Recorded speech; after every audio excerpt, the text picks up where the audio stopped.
On a dreary morning in Washington, D.C., layers of donated clothes keep them warm. All they have resides at their feet or in their arms. Finding shelter and food defines their day. Dawood Proctor knows this struggle all too well. I mean, I see people come past and laugh at the homeless and you know, might look down on them, but if you really look at it, a lot of people ain't number one step away from being this way. Franklin Square is one of many places in the nation's capital inhabited by those without a home. And it sits just 2 blocks from 2 very different houses. To the west, the White House. To the east, Mayor Kebab House. This is Sunday morning. Owner Kazi Manan was in early on this particular day. With every dish, magic is that how much you have to stir it. He and his staff are preparing a special feast for customers at his Pakistani Indian restaurant. Potato, cauliflower, chicken, naan bread, chickpeas, and vegetable biryani. But these dishes are destined for an audience that's rarely welcome in elegant eateries. I knew about this place being here and passed it through my everyday travels.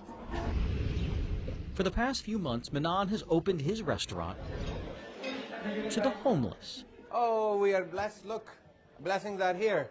They're waiting for us to serve them. Isn't it amazing? Sometimes it comes in 15, 20. Sometimes they come like nobody. We are waiting. God, please send somebody, right? Nearly 20 people on this day. Rainy, cold, and wet.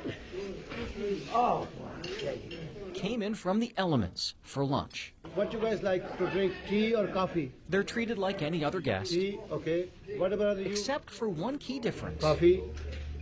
You, brother? They eat for free. Anytime, any day. Restaurant is open. You are most welcome. You are most welcome. You are our guest, just like other people. Anything you like with the menu or with the buffet, you're most welcome. Eat free. Yes, it's shocking to me because I didn't think it was brothers out there that really cared for us to, you know, to help support the needs of the homeless. He won without rice. Give him a tandoori chicken. Give him a potato cauliflower, and give him. You want bread? So we appreciate this guy right here bringing us down to eat, because sometimes on Sundays it's slow. Well, sometimes we got to go around and beg, or sometimes, you know, we get in a cup and try to make money. They try to find ourselves way out to eat, trying to survive out here.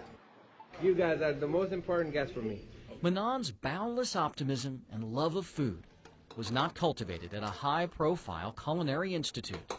A lot of ginger and garlic paste. His desire to provide stems from a painful uncertainty that defined his childhood. Kazi Manan grew up on a farm in a small village in Pakistan. He had 9 siblings. We didn't have any electricity. We didn't have any running water. And the school, well, believe me or not, was under the tree. My elementary school, we didn't have a building. I study under the tree. When the rains, really hard rain start, teachers say go home because there is no building. To support his family, he went to work at 12 selling ice. The best school was 4 miles away, so that's how far he walked to get a formal education. In 1996, at the age of 25, Manan says his visa was miraculously approved, so he borrowed money from a cousin for a plane ticket to America. He started as a cashier, earning $3 an hour at this gas station in one of the district's toughest neighborhoods. When I arrive in America, I have $3, just $3. And I started my life basically with nothing. Hard work would alter the arc of his life. He says he worked double shifts, then multiple jobs. He saved up enough money to buy 1 limousine. The idea that a kid who came from nothing could one day drive the rich and powerful around in luxury inspired him even more. 1 limo turned into a fleet of vehicles. His business flourished enough that some 20 years later, he opened his own restaurant. That's called American dream. You know this. Like, this is the only country where you say American dream, not in any other country.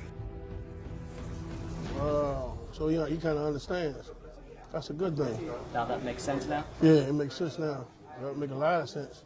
He was blessed to obtain things through his struggle, and it's like he didn't ever give up. But to fully understand this man, you should know one more thing. I love to prepare this food for a homeless shelter. Every Sunday, he makes extra food and delivers it himself to those in need in another part of the city. Come and try. Manon connected a few months ago on social media with volunteers who now spend their Sundays dishing out hot meals to the homeless.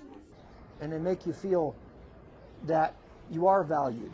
For shelter regular Ron Verker, having hope on the Lord's Day means everything to him. It's huge. It's huge to know that I'm just this nothing. I'm nobody. But God thinks I'm somebody. Yes, thank you. Thank you. Yes. Kazi Manon says a skeptic recently told him that if he gives his food away, he'll surely go out of business in no time.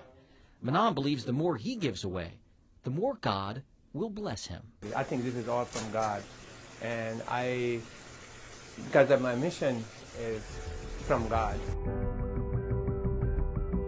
He will always carry with him what his mother told him about holding tightly to his faith in the face of despair. She said, if you share even when you don't have, God will take you from darkness to light. That's the whole answer to life. You know, being blessed by God. And God will help you. And I know he will. You know, you got to make the first step. He ain't going to do everything for you. Jay Korth. In my heart, it feels a blessing. It's a blessing from God. ABC 7 News.